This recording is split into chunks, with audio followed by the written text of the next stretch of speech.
força da contabilidade está no ar. Olá, no programa de hoje vamos falar um pouco sobre relatório financeiro. Então, você aí de casa sabe o que é um relatório financeiro?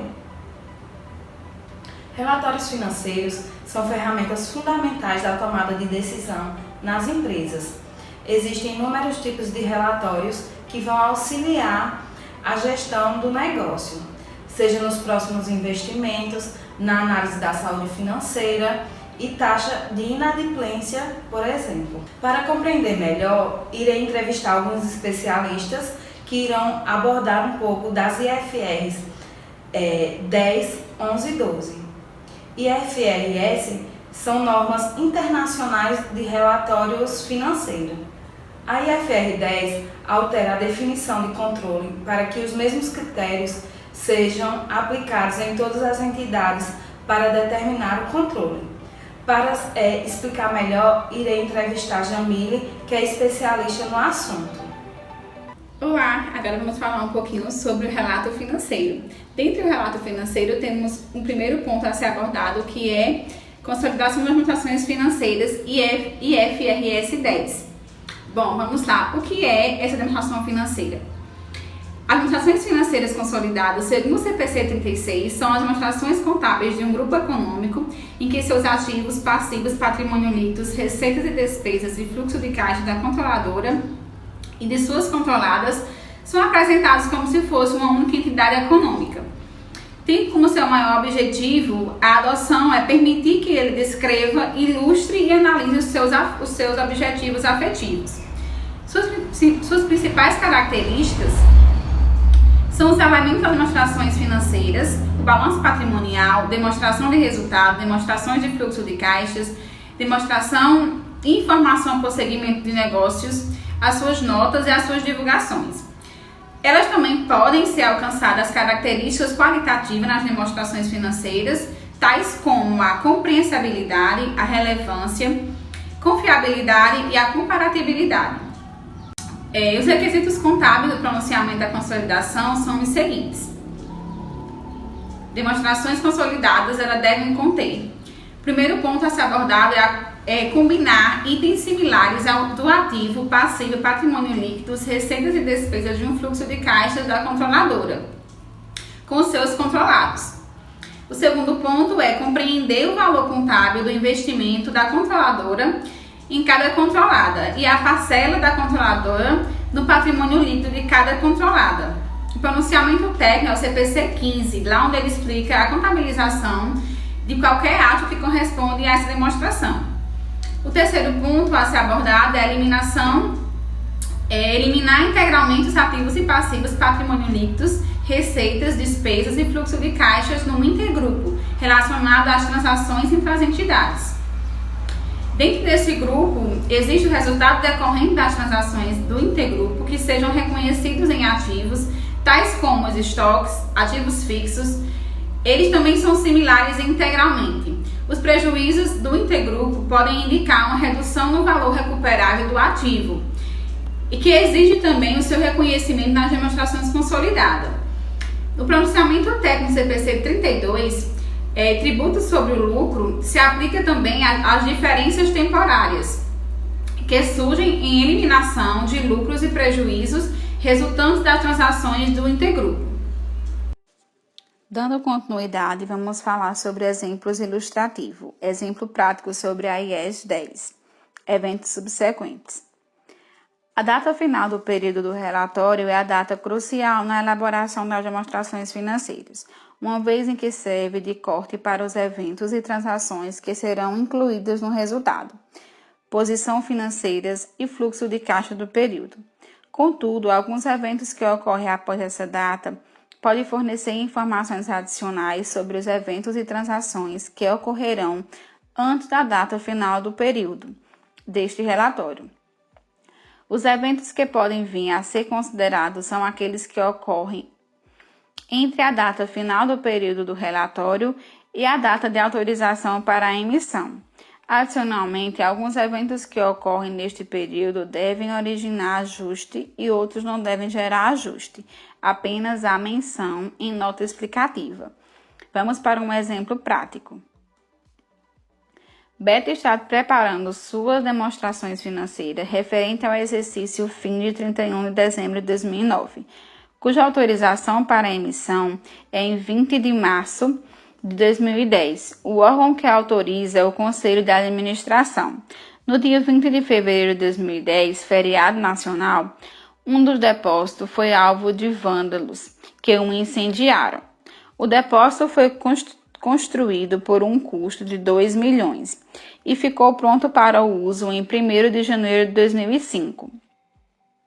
Em resposta ao dano estrutural causado pelo incêndio em 21 de fevereiro, a administração fez as seguintes estimativas em relação ao depósito.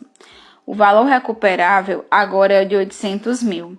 A vida útil foi reduzida dos 25 anos originais para 20 anos, a partir da data que este ficou pronto para uso. O método de depreciação linear continua apropriado e o valor residual agora é de 50 mil. O valor residual original era de 100 mil. O estoque com valor contábil de 200 mil foi completamente destruído. A Alfa tinha um seguro e o estoque para uma perca máxima de 100 mil. O depósito não tinha seguro. O evento é considerado como um evento que não origina ajuste, uma vez em que o incêndio aconteceu depois do período do final do exercício social. A administração da empresa pede sua ajuda para elaborar a nota referente ao evento. Vamos à resposta. Segundo a IES 10, eventos após o período do relatório, quando o evento é ocorrido após o período do relatório que não originaram ajuste foram relevantes, devem-se incluir sua natureza a uma estimativa do seu impacto financeiro ou uma declaração em que a estimativa não pode ser feita. Assim segue um exemplo de nota explicativa sobre o evento após um período do relatório. Nota X. Eventos após um período de um relatório. As demonstrações foram autorizadas para a emissão pelo Conselho de Administração em 20 de março de 2010. Em 20 de fevereiro de 2010, um incêndio causou danos a estruturas significativos em um depósito em que tinha seguro. O valor recuperável em 20 de fevereiro de 2010 era de 800 mil. Consequentemente, deve ser reconhecido uma perca por impairment de 820 mil. Como resulta o incêndio da vida útil do remanescente do depósito era de 20 anos e agora é de 15. O estoque com valor contábil de 200 mil foi completamente destruído, porém, este era assegurado. Assim, existe um direito de reembolso no valor de 100 mil. Diante da nota explicativa da IES 10, ele demonstra também a parte do cálculo que foi elaborada essa nota explicativa. O cálculo auxiliares foram perca por impairment, que será igual ao valor contábil menos o valor recuperável, o valor contábil, que foi igual ao custo menos a depreciação acumulada, depreciação acumulada, que foi igual ao custo menos o valor residual, dividido pela vida útil, vezes os anos ocorridos. E a perca por impairment foi de 820 mil, conforme foi elaborado no relatório da IES 10.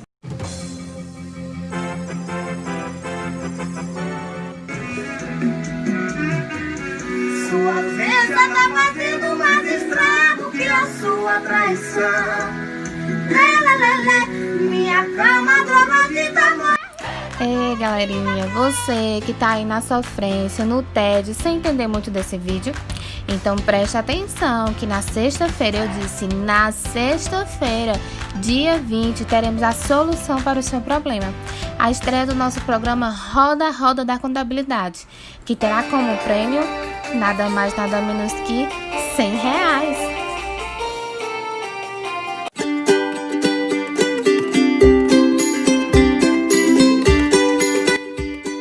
Falando sobre IFRS, você sabe realmente o que é, onde nasceu e o que motivou seu crescimento e aderência ao redor do mundo? Em uma visão bem macro, o principal objetivo da IFRS é manter a estabilidade e transparência das informações financeiras ao redor do mundo. Isso permite que investidores, sejam eles pessoas físicas ou pessoas jurídicas, tomem decisões financeiras de forma consciente, pois, com o advento da IFRS, eles são capazes de ver exatamente na empresa o qual eles desejam investir, mesmo que estejam do outro lado do mundo. Agora, para melhor compreensão da IFR 11, que tem como objetivo principal tratar das deficiências da atual IAS 31, iremos falar um pouco com a especialista Fernanda Sintra. Olá pessoal, eu sou Fernanda e irei falar um pouco sobre negócios em conjunto, de acordo com o IFRS 11 CPC 19. E qual é o conceito sobre controle de conjunto? Se refere ao compartilhamento do controle do negócio conforme acordado em um contrato, que existe somente quando decisões sobre atividades relevantes existe consentimento unânime entre as partes de controle. Exemplo: suponhamos que 3 partes estabeleçam um acordo. A tenha 50% dos direitos de voto no negócio, B 30% e C 20%.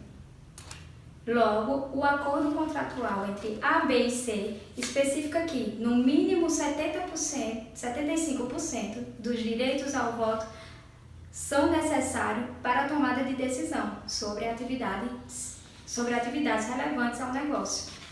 Embora A possa bloquear qualquer decisão, ela não controla o negócio, pois precisa de concordância de B. Portanto, A e B têm o controle em conjunto do negócio. E quanto à parte contábil, o pronunciamento faz clara distinção das partes em conjunto, ou seja, operação em conjunto e empreendimento controlado em conjunto. Em operações em conjunto, deve reconhecer os interesses em operações juntos aos ativos, passivos e receita de venda, da sua parcela, a dívida da operação em conjunto e suas despesas, incluindo sua parcela sobre quaisquer despesas ocorridas em conjunto.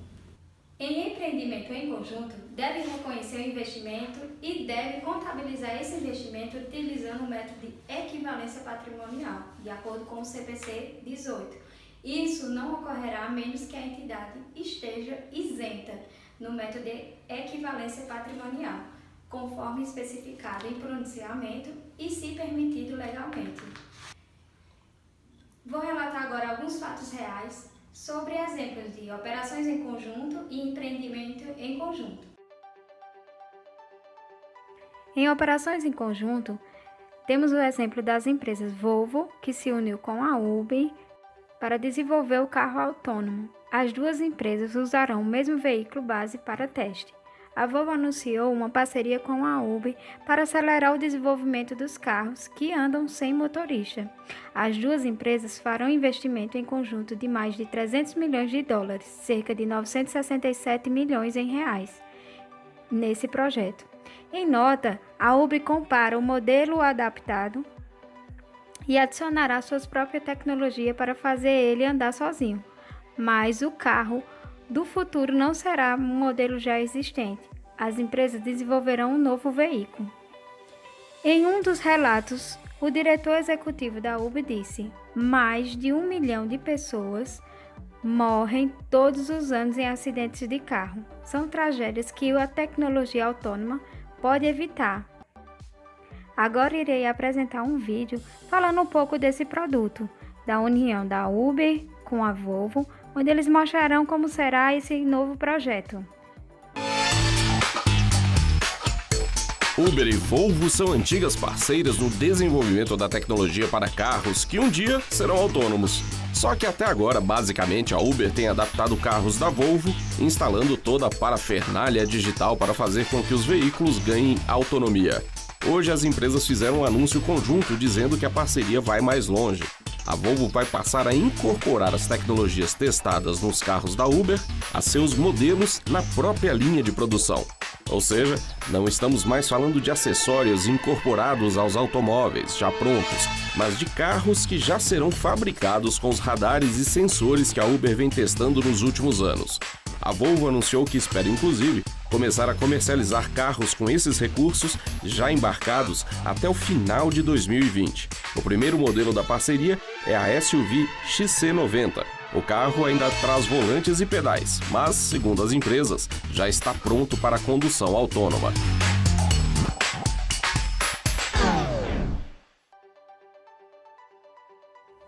Já em empreendimento em conjunto, temos o exemplo da Marfrig, que conclui criação de joint venture de carne vegetal com a ADM. A Marfrig, a maior produtora de hambúrguer do mundo, afirma que iniciou uma joint venture com a norte-americana ADM. Foi aprovada por autoridades e, com isso, conclui a criação da Plant Plus Food, que será sediada nos Estados Unidos. A parceria foi acertada para a produção do produto com base vegetal e foi anunciada em maio deste ano. A Marfrig terá 70% da nova companhia e será responsável pela produção, venda e distribuição do produto. O restante será detido pela ADM, ou seja, 30%. Em seguida, iremos mostrar um vídeo com uma crítica sobre a união das duas empresas. Bem, a Acrimate é a Associação dos Criadores do Mato Grosso, publicou uma nota aí nas redes sociais contrária ao acordo que aconteceu aí entre o Marfrig e a ADM, se eu não me engano, para o Marfrig produzir carne vegetal. A Acrimate não gostou. Agora, acontece o seguinte, é inevitável. Isso vai acontecer, nós vamos comer carne vegetal, nós vamos comer produtos, proteína animal, de animais alimentados com insetos e por aí vai, não tem como sair dessa. Então, o jeito não é espernear, é se conformar. Até o próximo boletim.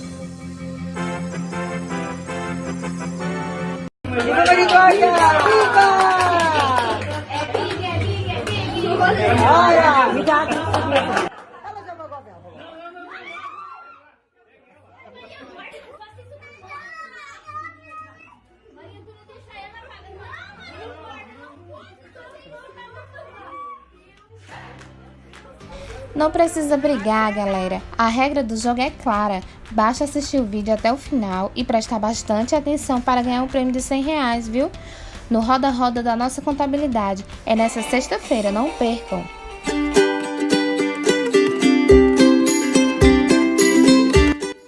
Onde e quando nasceu a IFRS? Você sabe? Então, antes de falarmos da história da IFRS, é importante entendermos a ligação que existe entre contabilidade e economia. Eu costumo dizer que a contabilidade e a economia estão ligadas por um cordão umbilical. E quero dizer com isso que todas as mudanças, evoluções que aconteceram na contabilidade nas últimas décadas têm relação direta e são reflexos dos grandes eventos econômicos. Certamente o grande fenômeno econômico que vem ocorrendo ao longo dos últimos 50 anos é a globalização. E essa certamente é a mola propulsora da mudança de diversas ciências, não só a contábil. IFRS 12. Correlação às normas internacionais de contabilidade. Em convite, Joseval irá abordar sobre o assunto. Olá pessoal, meu nome é Joseval e eu vou falar aqui sobre a IFR 12, que está contida no CPC 45, que fala das divulgações de participações em outras entidades. As divulgações de participação em outras entidades, ela fala sobre o CPC 45, que tem por objetivo desse pronunciamento é exigir que a entidade divulgue informações que permitam aos usuários, em suas demonstrações contábeis, avaliem os pontos baixos. O que seriam esses pontos baixos? Seria a natureza de suas participações em outras entidades, os riscos associados a tais participações e os efeitos dessas participações sobre sua posição financeira e seu desempenho financeiro e seu fluxo de caixa. O CPC 45 ele tem alguns requisitos de divulgações para algumas normas, como por exemplo o CPC 36, que é a IFR 10, que fala sobre as demonstrações financeiras consolidadas, o CPC 19, que fala sobre a IFR 11, negócios em conjuntos, e o CPC 18, que fala sobre as investimentos coligados, controlados e empreendimentos controlados em conjuntos. A que se aplica esse CPC? Ele se aplica por entidades que tenham participações em qualquer das seguintes situações: em controladas, negócios em conjunto, ou seja, operações em conjunto, empreendimentos controlados em conjunto, chamadas de joint ventures, coligadas e entidades estruturadas e não consolidadas. Eu vou falar um pouco agora sobre o que são as controladas, as joint ventures e as não consolidadas. As controladas, ela é a empresa que detém poder de eleger a maioria dos diretores da empresa e tomar as principais decisões na vida da empresa, ou seja, a que detenha mais de 50% dos votos dos diretores.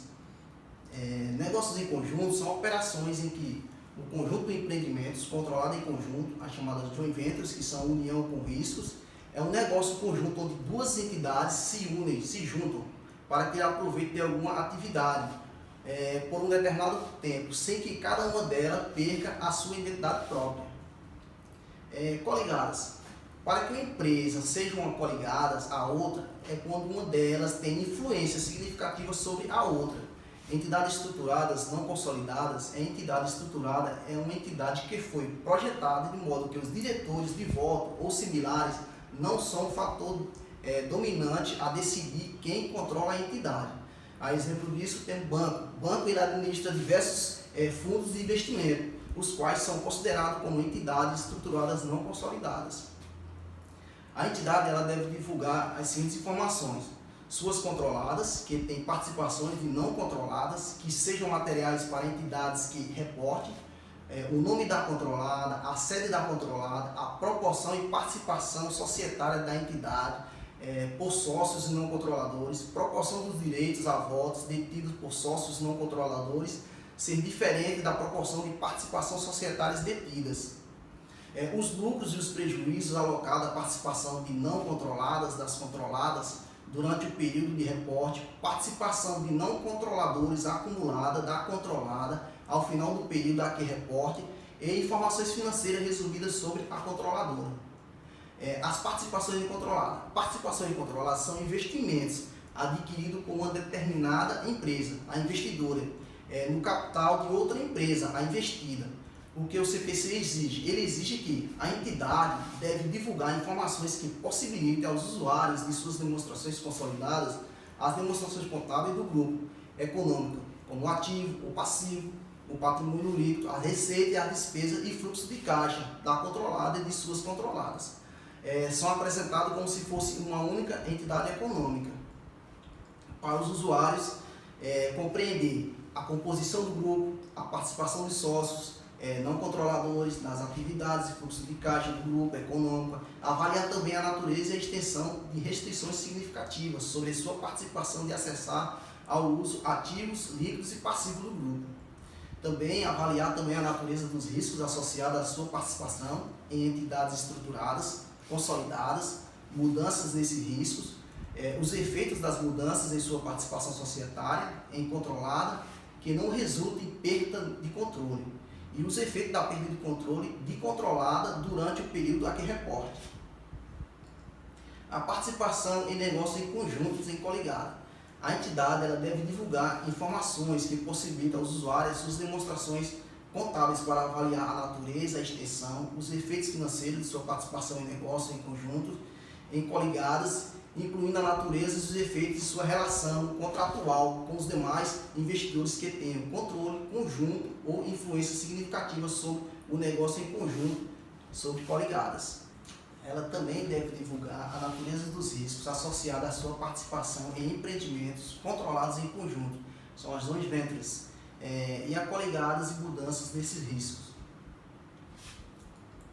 Já para a participação de não controladas nas atividades e nos fluxos de caixa do grupo econômico, a entidade deve divulgar para cada uma de suas controladas que tenha participação de não controladores, que sejam materiais para a entidade, a que reporte, o nome da controladora, a sede da controladora, a proporção de participação societária detida por sócios não controladores e de direitos de votos detidos por sócios não controladores, ser diferente da proporção de participação em societárias detidos, os lucros e os prejuízos alocados à participação de não controladores da controlada durante o período que reporte a participação de não controladores acumulados da controladora ao final do período de reporte de informações financeiras resumidas sobre a controlada. O pronunciamento do CPC 45, ele não se aplica a planos de benefícios pós-empregados ou outros planos de benefícios de longo prazo.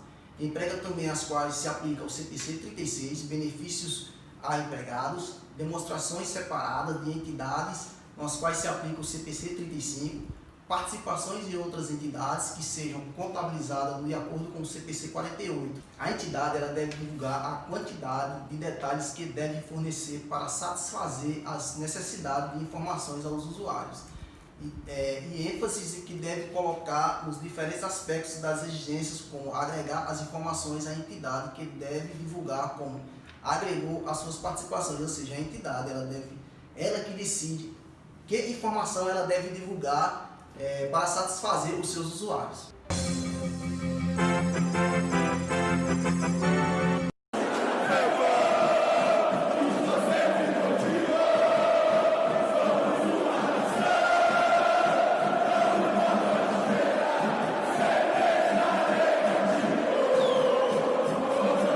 Nós estamos em outro patamar.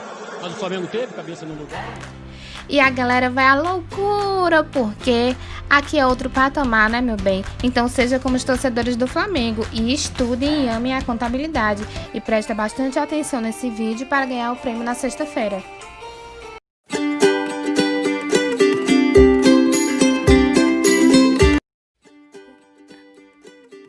Além da globalização, tiveram outros fatores econômicos que acabaram impulsionando a aderência da IFRS ao redor do mundo.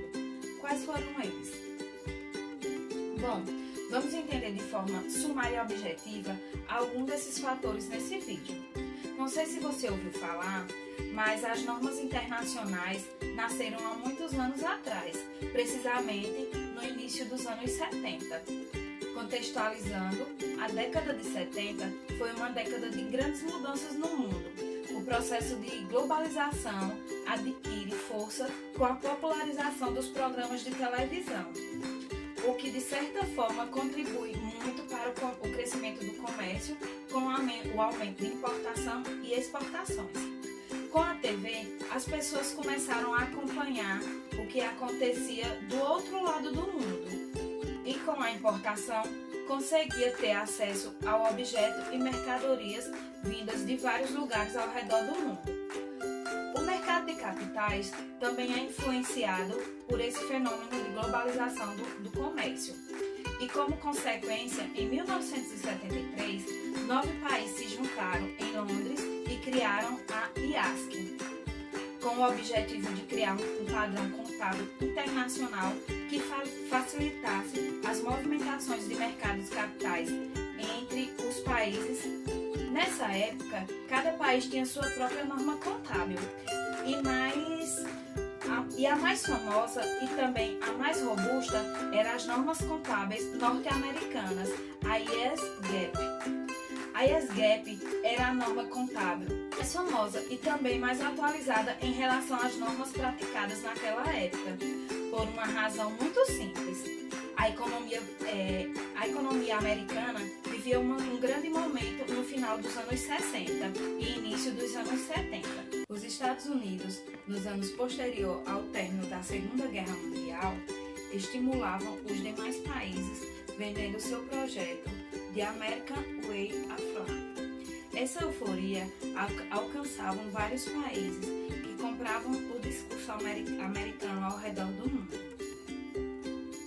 Essa ideologia americana e seus pilares podiam ser claramente percebidos durante todo o período da Guerra Fria, através de noticiários, das músicas e principalmente através das indústrias cinematográficas americanas, que propagava o modelo ideal capitalista. De todo esse pano de fundo, o IASGAP era sim a prática contábil mais moderna na época. Tanto é que foi dela que a famosa Lei 4.604 foi inspirada em 1976 e acabou sendo uma enorme revolução para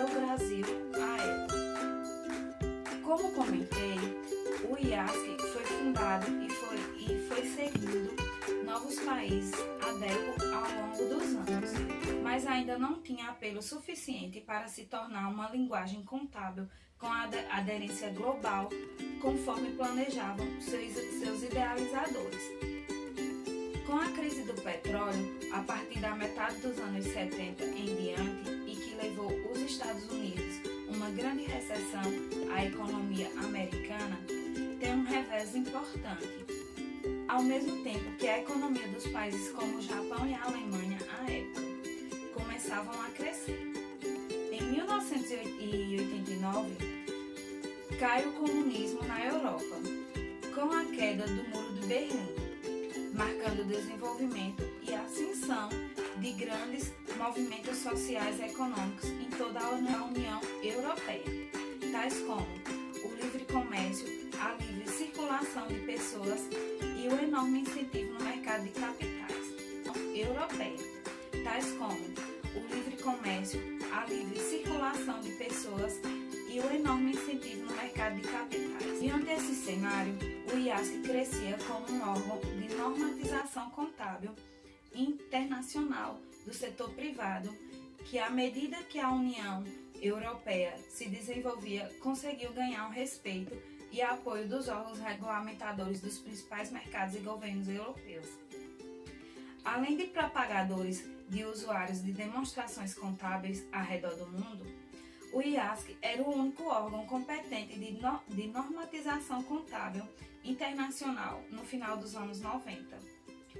Momento esse que a União Europeia se debruçava sobre a criação de um mercado de capitais interno e a Comissão Europeia estava em busca de outras alternativas. O IASGAP como norma contábil para empresas que tinham ações negociadas em bolsa. Uma proposta surpresa para a Comissão Europeia emitida ao ano de 2000 estipulava que todas as empresas de capitais abertos da União Europeia deviam aderir às normas internacionais até o ano de 2005. Proposta esta que chamou a atenção mundial de outros países que começaram a considerar seriamente a IASC como um órgão global de normatização contábil. Com essa aceitação de suas normas, em 2001 a IASC passou a se chamar IASB e iniciou um jogo de elevadas apostas e desenvolvimento de um padrão contábil internacional. Consolidavam-se através de revisões técnicas das existentes IAS, normas emitidas pelo IASC, e nasciam a IFRS, normas que passariam a ser emitidas pelo novo IASB. O conjunto de IAS, somada às novas IFRS, somavam a partir de então as normas internacionais contábeis. Agora, para concluir nossa matéria, passo a palavra para Brenda e ela falará um pouco sobre relatório integrado. Ela irá abordar conceito, estrutura, dentre outros. É com você, Brenda. Olá pessoal, tudo bem? Meu nome é Brenda e eu vou explicar um pouco sobre o relato integrado. Então, primeiro eu vou distinguir a diferença entre relato e relatório. Segundo Vânia Bolger, relato ele está relacionado ao processo de reportar, enquanto o relatório ele está relacionado ao produto final dessa atividade. O relatório integrado ele trata exatamente do processo, considerando que se a integração não estiver presente no processo, o relatório final será apenas como uma colcha de retalho, né? Com informações sendo apresentadas de forma combinada, mas sem qualquer relação entre elas. Então, o que é um relatório integrado, né? Segundo a própria definição do IIRC, que é o Conselho Regional de Relatório Integrado, eles falam que o relato integrado ele é um documento conciso sobre como a estratégia, a governança, o desempenho e a perspectiva da organização num contexto de ambiente externo.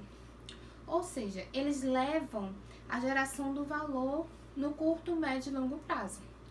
O IIRC é uma coalização global de investidores, de empresas, reguladoras, definidores de padrão e profissionais contábeis como ONGs, que compartilham a visão de que a geração de valor, isso é uma questão essencial na elaboração do relatório corporativo, né? Então, O relato integrado, ao promover uma abordagem mais coesa e eficiente no processo da elaboração do relatório corporativo, ele permite uma alocação de capital mais eficiente e produtiva. A visão a longo prazo do IRC é a de que, com a adoção dos princípios do relato integrado, o pensamento integrado ele fixe no mundo corporativo e nas principais práticas comerciais do setor público ou privado. Então, o relato integrado ele ajuda a organização a manter uma visão integrada na gestão do negócio, a colocar foco na geração de valor e de obter clarezas no risco de oportunidade. Ele contribui também para uma melhor avaliação por parte dos investidores, bancos e provedores de capital em geral, aumentando a possibilidade de acesso ao funding. Então, como é a integração do relato integrado com os modelos de relatório? Bom, o relatório integrado ele interage com outros modelos de relatório financeiro e de sustentabilidade, como, por exemplo, os elaborados de acordo com as diretrizes da G4, que é a Global Reporter, da sigla GRI, né? Desde que sua estrutura, que são os princípios e os elementos do conteúdo, seja utilizada corretamente. Ela pode entregar qualquer tipo de relatório de gênero. Para quem não sabe o que é a GRI, é uma organização internacional que ajuda as empresas, os governos e outras instituições a compreender e comunicar os impactos do negócio em questões críticas de sustentabilidade, como mudanças climáticas, direitos humanos e problemas de corrupção. Quando ele fala em que o relatório integrado ele interage bem com as diretrizes da G4, é porque essas diretrizes elas ajudam a identificar os impactos das operações da organização sobre o meio ambiente, a economia e a sociedade civil. Então, para o relatório integrado, existem alguns conceitos importantes, né, como a geração do valor do conceito amplo, que abrange os tangíveis e os intangíveis, e a visão de curto, médio e longo prazo, que varia de acordo com o ciclo do negócio, né? Nesse ciclo da empresa, ele deve conter o capital de empregados, o financeiro, o manufaturado, o intelectual, o humano, entre outros. Lembrando que o relatório integrado ele não exige que a organização adote a categorização de capitais sugerida em sua estrutura, mas é obrigatória a utilização dos conceitos ali contidos. Então, a estrutura do relato integrado, ela abrange 7 princípios básicos e 8 elementos de conteúdos que devem ser seguidos. Os princípios são: o primeiro é o foco estratégico e a orientação para o futuro, que é aquela estratégia relacionada à capacidade de gerar valor e ao uso dos capitais. O segundo é a conectividade de informação, que é aquela combinação, interrelacionamentos e de dependência dos fatores que afetam a geração de valor. E o terceiro são as relações com as partes interessadas, que é aquela natureza e qualidade das relações com principais partes interessadas, até que ponto a organização entende e leva em conta os seus legítimos interesses e necessidades dentro da empresa, né? O quarto é a materialidade, que é aquela relevância dos assuntos ligados à geração de valor. O quinto seria a concisão, que é aquele que você tem a perda de informações relevantes. O sexto é a confiabilidade e a completude, que é aquela abrangência de tudo que é relevante, o equilíbrio entre pontos positivos e negativos, sem erros. E o sétimo seria a coerência e a comparabilidade, que são aquelas informações coerentes no tempo, que possibilitem comparação com outras organizações, na medida em que seja relevante para a capacidade de gerar valor. Esses foram os princípios. Agora eu vou citar os elementos. O primeiro é a visão geral organizacional e o ambiente externo, que é o que a empresa faz e sob que circunstâncias ela atua, né? O segundo é a governança, que é muito importante, que é como a estrutura da governança apoia a capacidade de gerar valor. O terceiro é o modelo de negócio, que é a descrição clara dos modelos do negócio na empresa. A quarta são aqueles riscos e oportunidades, que são os riscos específicos que afetam a capacidade de gerar valor e como a empresa se lida com eles, né? O quinto é a estratégia e a alocação de recursos, que é aquele onde você define para onde a organização deseja ir e como pretende chegar lá. O sexto seria o desempenho, até que ponto os objetivos estratégicos já foram alcançados no período e quais os impactos e efeitos sobre os capitais. O sétimo são as perspectivas, que são aqueles desafios e incertezas prováveis a serem enfrentados ao perseguir a estratégia e as potenciais implicações, né, para o modelo de negócio do que a empresa decidiu seguir. E o oitavo seria a base de apresentação, que é como se determina os temas a serem incluídos no relatório e como estes temas são quantificados ou avaliados. Então, pessoal, vale salientar que o relatório integrado ele não é obrigatório para as empresas, mas para aquelas que aderem, existe toda essa estrutura, né, que é feito o relatório integrado, que é para poder te dar para a sua empresa uma visão mais ampla de tudo que você quer. Então, você define o que você quer no seu relatório integrado. O relatório integrado, ele ainda não tem uma auditoria específica para ele aqui no Brasil.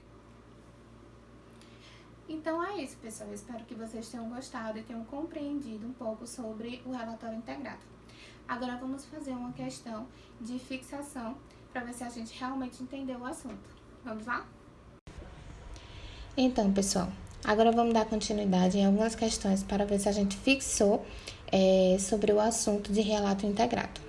A primeira questão é: cite quais são os princípios básicos que sustentam a preparação e a apresentação de um relato integrado. Bem, como foi dito no vídeo, o primeiro é foco estratégico e orientação para o futuro. Lembra que eu falei que são aquelas estratégias relacionadas à capacidade de gerar valor e aos usos de capitais. A segunda é conectividade da informação, que é aquela combinação inter-relacionamentos e a dependência dos fatores que afetam a geração do valor.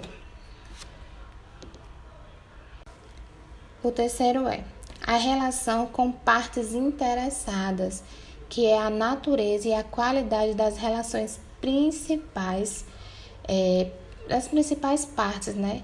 Até que ponto a organização entende e leva em conta seus legítimos interesses e necessidades. Então, o quarto seria materialidade, que é aquela relevância dos assuntos ligados à geração de valor. O quinto seria a concisão, né, que é aquela que eu falei que você não tem a perda de informações relevantes. O sexto, que é a confiabilidade e completude, que eu também disse no vídeo, que seria a abrangência de tudo o que é relevante, como o equilíbrio entre pontos positivos e negativos. E o sexto seria coerência e comparabilidade, né? Que são aquelas informações coerentes no tempo, que possibilitam a comparação com outras organizações, na medida em que seja relevante para a capacidade de gerar esse valor. Então, no caso dessa questão, todas as alternativas estão corretas. Bom, agora vamos para uma segunda questão. Cite quais são os 8 elementos de conteúdo no relato integrado, né, que foi abordado no texto. Então, vamos lá? Primeiro, governança, que foi o que eu disse que seria muito importante, que é como a estrutura de governança apoia a capacidade de gerar valor, né? O segundo, modelo de negócio, que seria a descrição clara dos modelos de negócio. O terceiro, que é o risco e oportunidade, que são aqueles riscos específicos que afetam a capacidade de gerar valor e como a empresa se lida com eles. O quarto é a estratégia e a alocação de recursos, que também foi dito, que é para onde a organização deseja ir e como pretende chegar lá. O quinto seria o desempenho, que até que ponto os objetivos estratégicos já foram alcançados no período e quais os impactos e efeitos sobre os capitais, né? O sexto seria a perspectiva, porque são aqueles desafios e incertezas prováveis a ser enfrentados, né, que a empresa tem. O sétimo seria a base de preparação, que é como se determina os temas a serem incluídos no relatório e como estes temas são qualificados ou avaliados, né, para poder fazer a apresentação do relatório integrado. E o oitavo seria a visão geral organizacional e o ambiente externo, que é o que a empresa faz, tudo que a empresa faz e sobre que circunstâncias faz. Então, gente, no caso dessa questão, também todas as alternativas seriam verdadeiras, tá? Então é isso. Muito obrigada.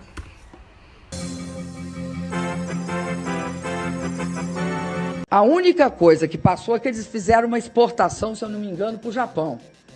Agora, o preço praticado internamente não é o preço do mercado internacional de gás, porque o preço internacional de gás, me desculpem, não é $4 o milhão de BTU, nunca foi. O preço do mercado internacional vai variar ali, dependendo. Se for contrato de longo prazo, pode até ser um pouco menor. Mas, na Ucrânia, pagam $13 o milhão de BTU. 4 para 13 dá 7. Pagam, quanto é que paga?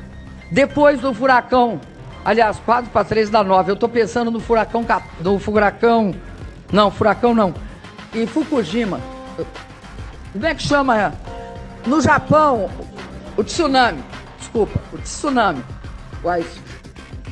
4 para 13 dá 7.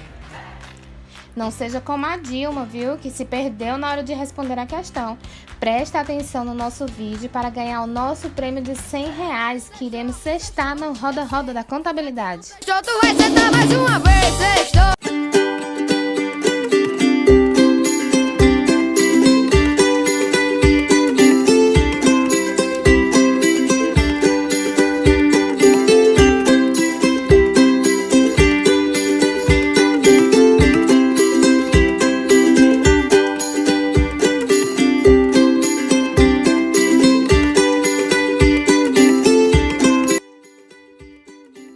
Ainda no ano 2001, alguns escândalos contábeis e financeiros marcaram de forma negativa o mercado de capitais norte-americano e também colocaram em xeque a robustez das práticas contábeis norte-americanas.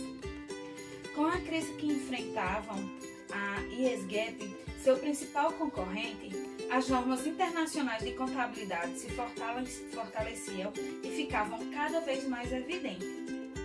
O outro fator que estimulou ainda mais a sua aderência na Europa foi a criação de uma moeda única para toda a comunidade europeia no ano de 2002, o euro. Veio o ano 2005 e as normas internacionais foram implementadas por todas as companhias abertas em toda a União Europeia. Os reflexos. Quais foram de todos esses acontecimentos? Então, o reflexo disso tudo foi a grande facilitação das transições do mercado de capitais europeu. Para demonstrar essa evolução e impactos causados por toda essa mudança, podemos olhar os negócios no mercado da Europa de diversas formas. Um deles é ver o quão benefício foi para a Europa, verificando o volume de transações de M&As, aquisições, fusões e compra de participações societárias das empresas. Assim, concluímos nossa edição. Obrigada!